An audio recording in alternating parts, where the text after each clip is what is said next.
everybody. Welcome back to the streams.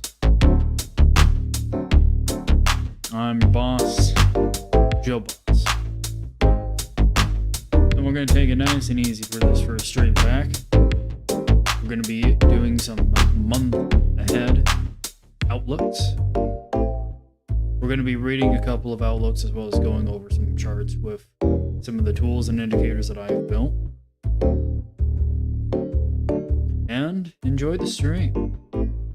I'll be watching chat in case anyone starts watching in chat. Feel free to ask any questions about these indicators or the analysis. And again, if you want to be able to reach me outside of the streams, hop into the Plan to Profit Discord and leave me a ping. Alright, with all that out of the way, let's go back to turn.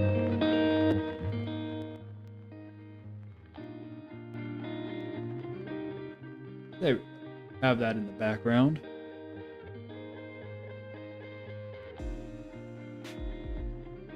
Okay. We got dollar here. Let's go ahead, bring up our range probabilities.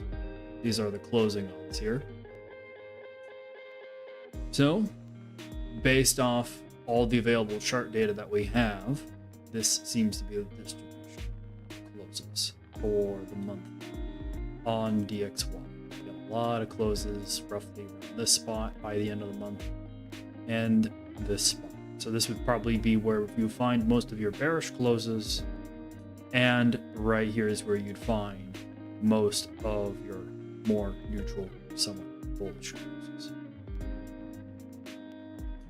Let's go ahead and turn one more tap. Oh, one more tap is muted, so we're not getting that any quiet. All right. Let's go ahead and look at our high and low odds.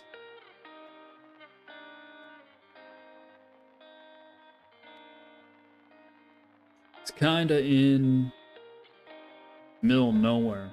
I'd say I'd probably until we're in the mid 104s before trying to take any shots short. And I don't know if this is going to be a great, if you're trying to find a wall, you probably are going to end up waiting till the latter 2/3 of the month to find an opportunity.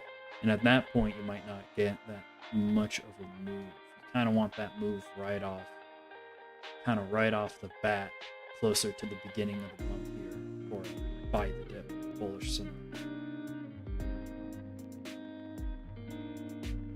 This definitely looks like we're gonna get more of a bullish move higher into the mid 106, well 104s. Let's check out the week. So this is for the week ahead here.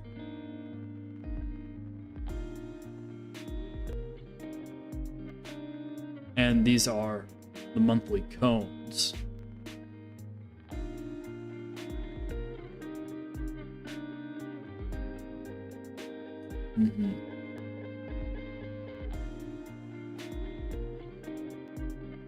Yeah, I would not put any sort of sharp move lower to this spot out of the question to the mid 103s, because you can see it's right here around the mean of the cone. So all this spot in the lower distribution, these green spots are your high density spots of finding lows for next week. See how it's also in this green spot on the cone? So nominally, you'll be visiting these spots. Usually these spots get visited. Whether we have a sharp move down to here or just a slight move lower to here and then we move significantly higher. Right now, dollar is quite strong. This trend since the beginning of 2024 is probably going to end up continuing. Every single outlook I read is just saying, if US services don't start slowing down, and we do have ISM coming up, so if ISM next week doesn't print a slowdown for services, it's probably going to mean that inflation stays a bit higher, which means that the Fed stays a bit tighter, which means the dollar is going to remain stronger. So unless the rate of change of ISM goes lower, probably not going to make the dollar get any weaker. If ISM comes in at forecast sideways or surprises stronger than forecast, it's not going to be, it's just going to be more dollar strength. And then we can look at our spots here, right? Probably around here. Yeah, call it 105.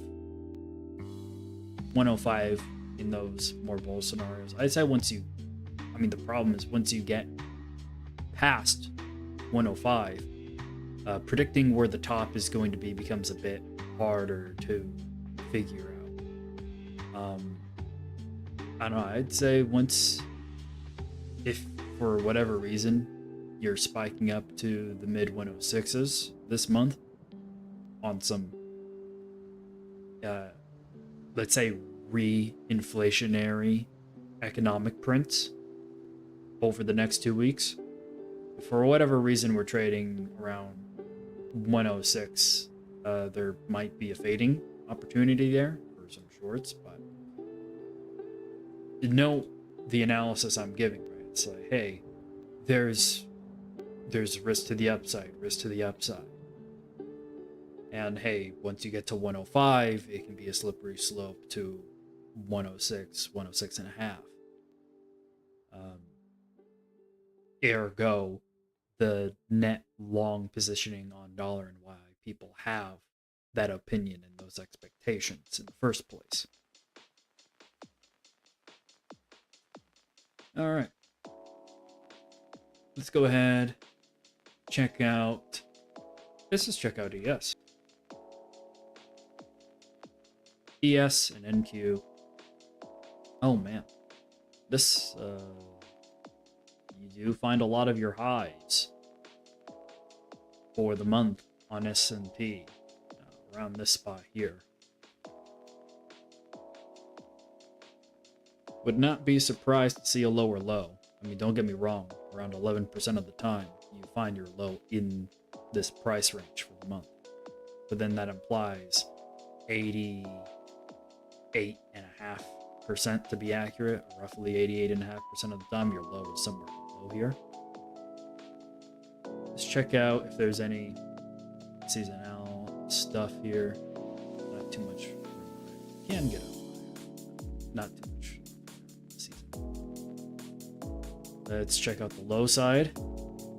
Yeah. You can see. So 20% of the time on the seasonal pivots. 26 samples, 26 years of samples, 20% of the time in the last 26 years. Your low for the month is in this spot here. But if you do end up with a bearish month in February, does seem to have pretty significant moves 34% of the time. The conservative target is this S1 pivot, which is 47.30.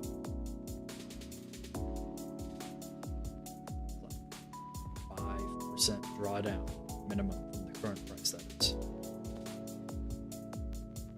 Yeah, that is not great. Hey, check that out. We have an overlap in our distribution there. See, we have this peak, slight bump in our distribution, and just below that S1 pivot. That's interesting. It probably wouldn't be until, I don't know, 2/3 into February. Let's check out what seasonal forecasts show. Hold on a sec. Yeah, essentially this bullishness from the 8th trading day to the 11th trading day, this spot right here,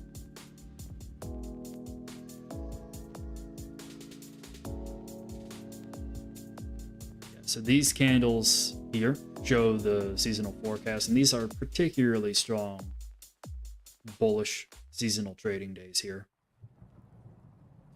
These would need to fail. These would actually need to print bearish for us to actually get down. So we would need some non-seasonal movement, because there's no significant seasonal trend from here up until that 8th trading day.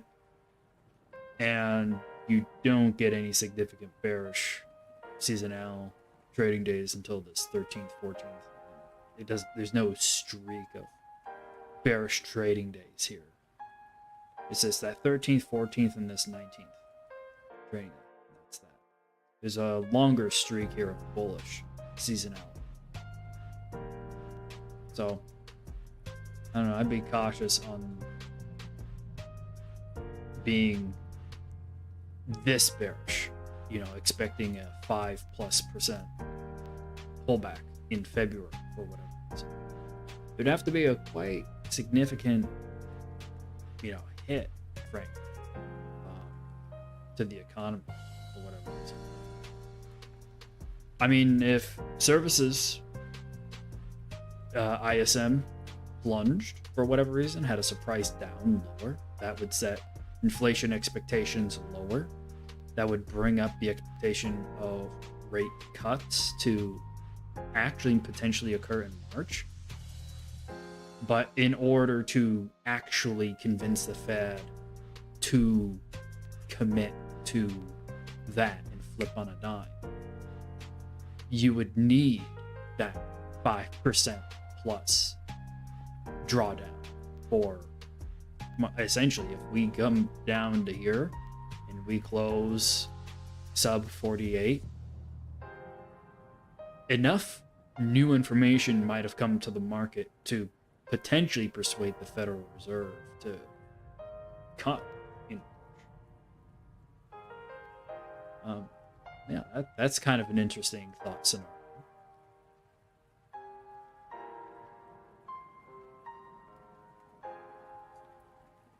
I'm still more or less of the opinion we're probably going to end up ranging the week of more use here for us. We have this and Yep, just a bit of a pullback, maybe to 4940, 30 point ish, 25 point ish pullback, and then make a new higher high, kind of like what we did this week here.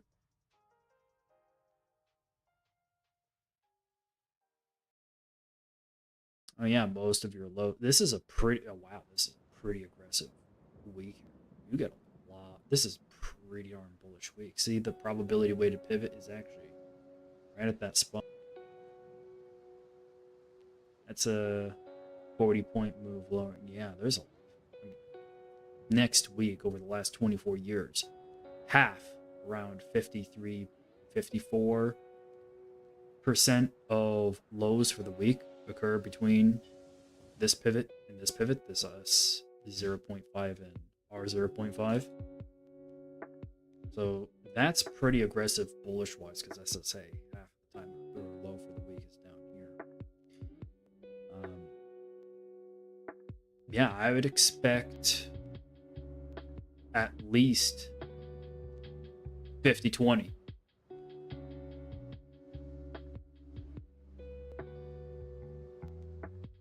Yeah, 50-20 would definitely be in the cards. That 50th percentile here.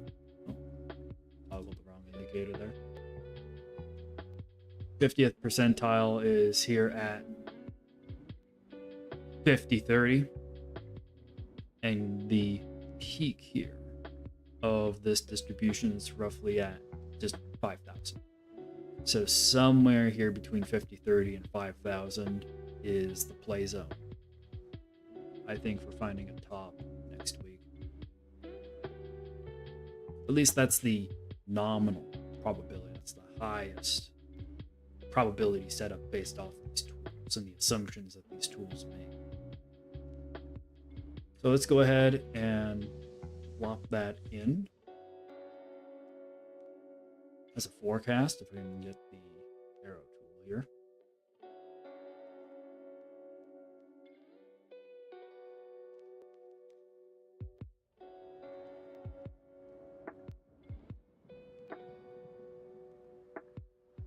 And let's see about our closing odds. Typically, where does next week end? So, man, yeah, it actually ends pretty high up still. Yeah.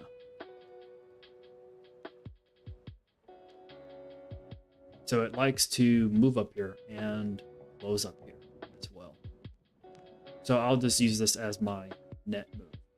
I'll go ahead and actually label this as blue. So this would be my expectation of where we'll end the week.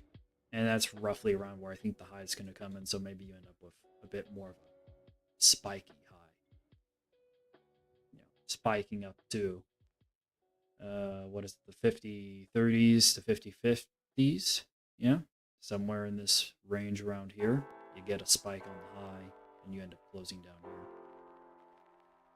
We'll follow up on that probably next week or in another stream here.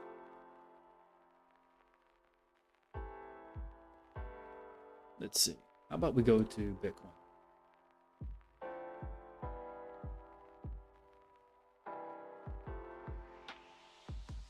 All right. Bitcoin for the month. Oh, there's a little draw in there. That.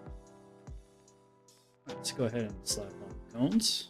Oh man, look at that skew on the cones. Again, make sure your chart's in log when you're viewing Bitcoin. Very, very clear positive drift here.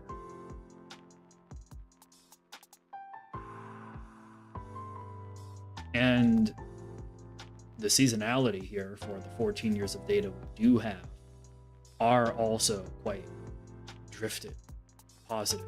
See, the probability weighted pivot is at 47,462, which is roughly $5,000 above where we currently are priced.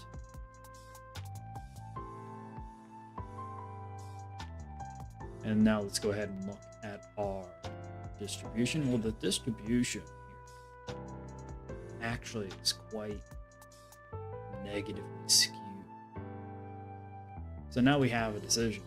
This is using seasonal data, and this is using all the available data that's on the chart. So let's try this. Oh, actually, this is only using the last 3,000 bars, which is what I was going to do anyways. Yeah, you can see it really curves out when you use all the historical data. Yeah, you can see that's a pretty bullish trading right there. That's then, you know what's interesting? This is kind of a trimodal setup. You got a bump here, and a bump here. 1, 2, 3 peaks in this distribution. That's interesting. That's potentially helping identify 3 unique regimes. All right. But I actually did want this shorter term look back. The auto look back uses all available data on the chart. So if we just skew this data the last 3,000 daily bars, there's a skew low. That's not great. So that's definitely going to be a risk. Still got our high in our data. Non-zero chance that the low is in for the month. A lot of your lows. What's that? 14 plus 13, roughly. I mean, if you include decimals, it's essentially 14 plus 13. 27% of the time, the low for the month on Bitcoin comes in roughly this $1,300 range below the open. You know, it's worse than a 50-50 chance, but 1 out of 4 ain't that bad. I would actually like to see Bitcoin make a move a bit lower here, frankly, back into this area. But what I want doesn't always happen. Check out on the week.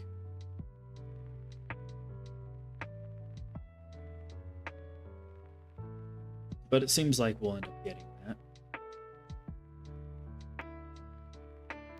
A move down to around here, essentially an equal low, and then we'll figure it out from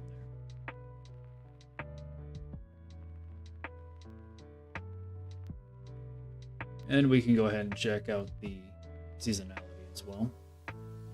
Pretty neutral seasonality there. Check out the low data.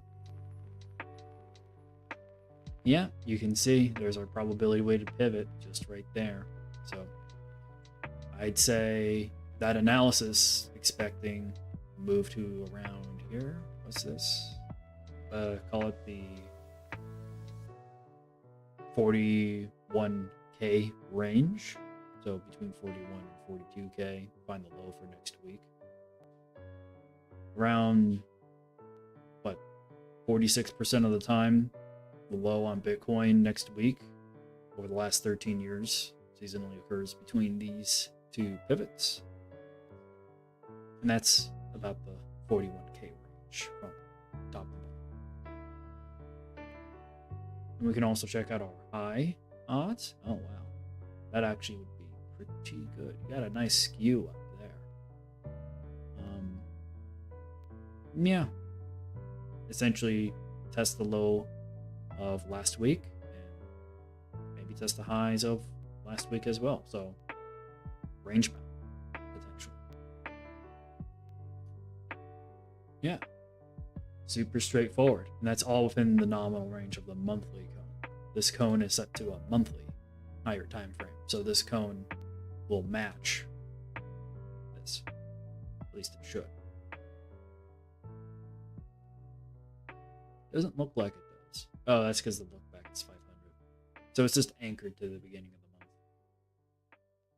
I'll be making another version of the cones that'll hopefully fix that. All right. Let's see. Let's go ahead and check out gold. Let's see. Which one will give me more historical data? That would be this one.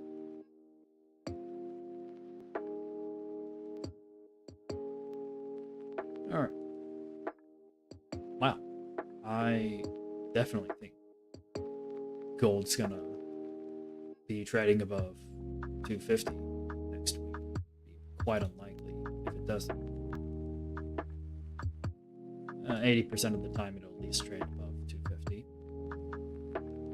Wow, that's also pretty bullish odds of finding your low above 2029 next week.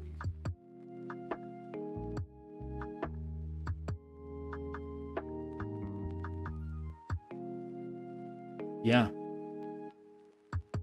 The slow distribution also lines up with these seasonal odds. So I'd say roughly right around, essentially at 2030. I'd expect a low next week on gold.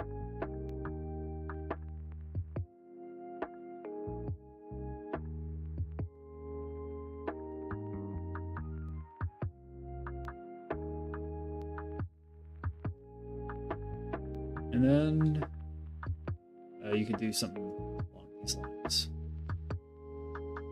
Yeah. And let's go ahead and look at our high odds.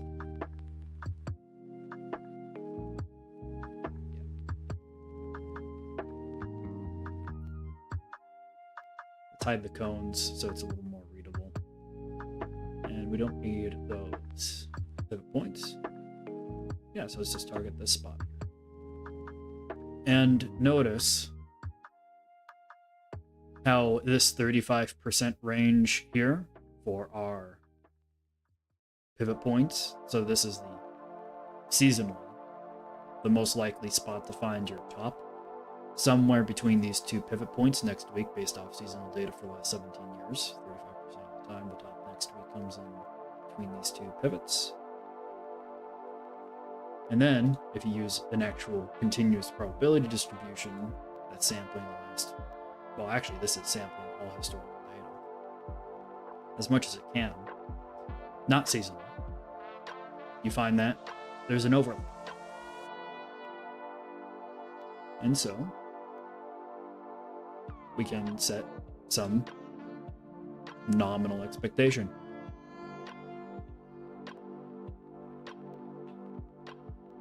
So let's go ahead and set up some alerts. See how it moves. Probably the best trade we've looked at so far is here on gold.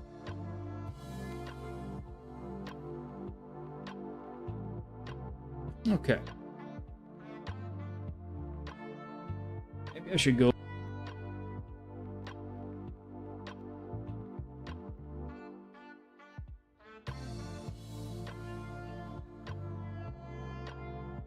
Is currently checking.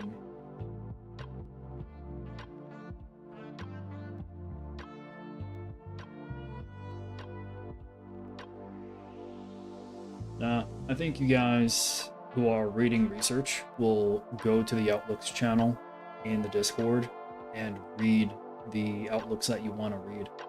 And then we can have a discussion in the Discord on the research, and we can point out the points of interest in each of the outlooks.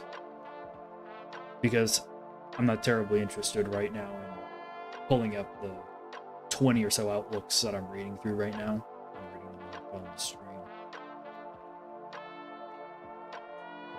But if you want to talk with me about it in the Discord, I'll be open to it. Let's see.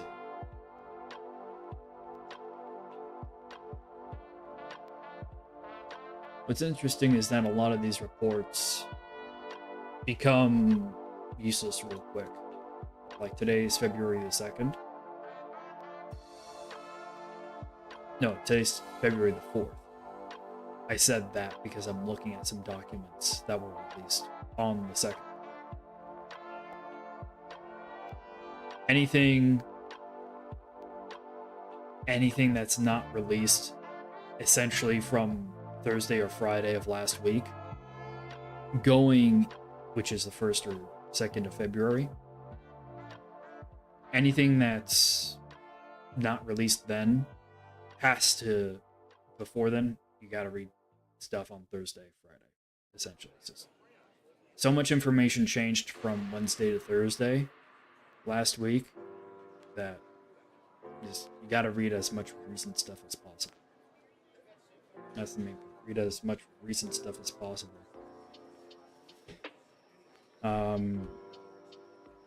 Going into the events of today and tomorrow and on Tuesday.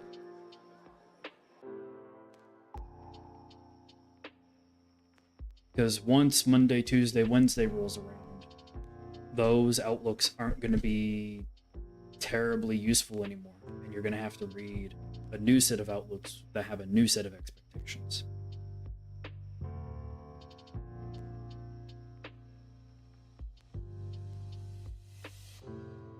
Let's see. Can we also do oil?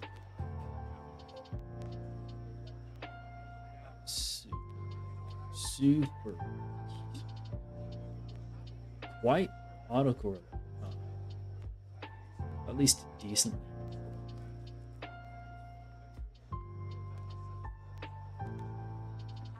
I'm using the replay feature on TradingView because they work with all my indicators. And I am interested. Oh, this was set. This is not a good distribution for your eyes.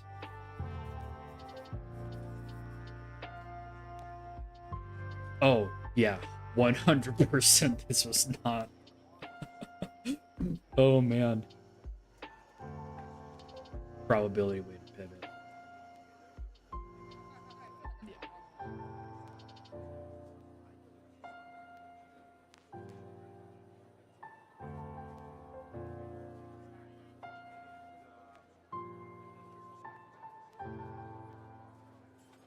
See how this is 19 and this is 19? Once you've started trading in this area, it's kind of a guess as to where the low's actually going to end up. This is kind of like an ice rink. Let's actually bring up our distribution of lows. Yeah, you can actually see once you cross this spot, it's a whole guessing game.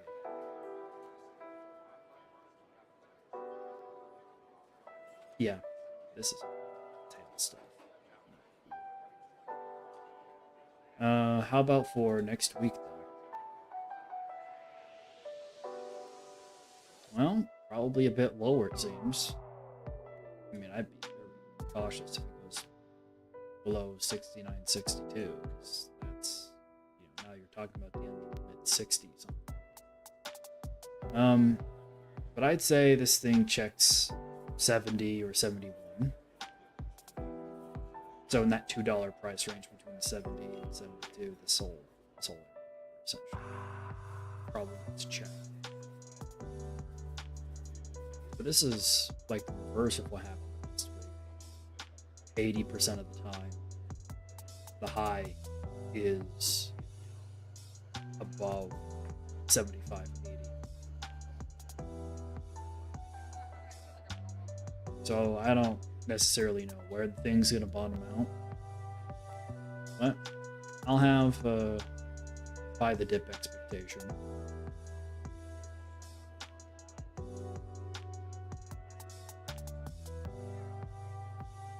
Based on the odds, sure. You can also look at probabilities here.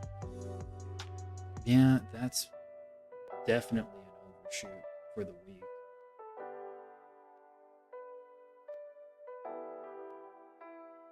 Yeah, you're on the edge of this distribution.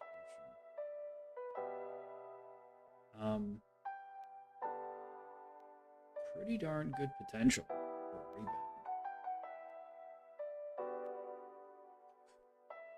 Okay, now I expecting to this spot. Wow, that 35% of the time. We haven't gone here. Yeah, this thing's probably gonna rebound back to these levels. There's pretty decent odds. I don't know if it's gonna happen next week, but we can also check out the odds for any arbitrary week with this indicator.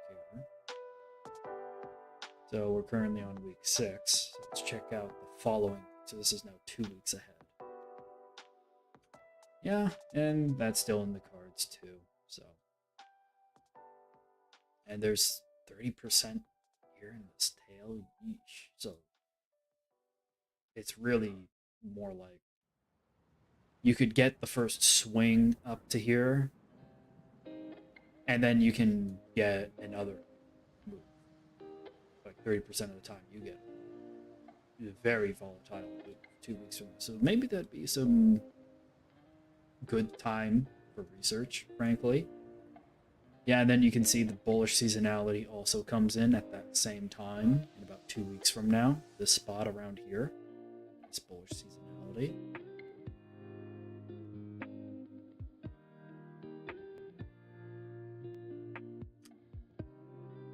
Yeah, I mean,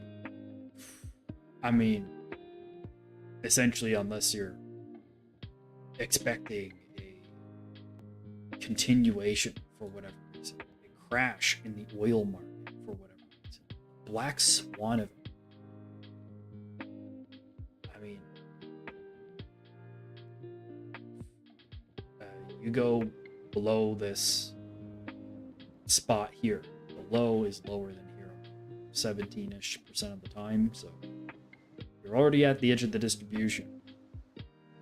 We can use a more granular view to figure out, okay, next week, what are their high likelihood spots to be taking shots at? Yeah, I do like this plan too. This is way more. This is kind of crazy. Let's play it out. Because we're kind of catching it right at perfect timing for doing some trade plans. So let's slap that on and just go with that. Let's set the stop actually. Yeah, actually that's pretty much good stuff. Let's check out the low odds here, right? Yeah, S2, S1, yeah. All right.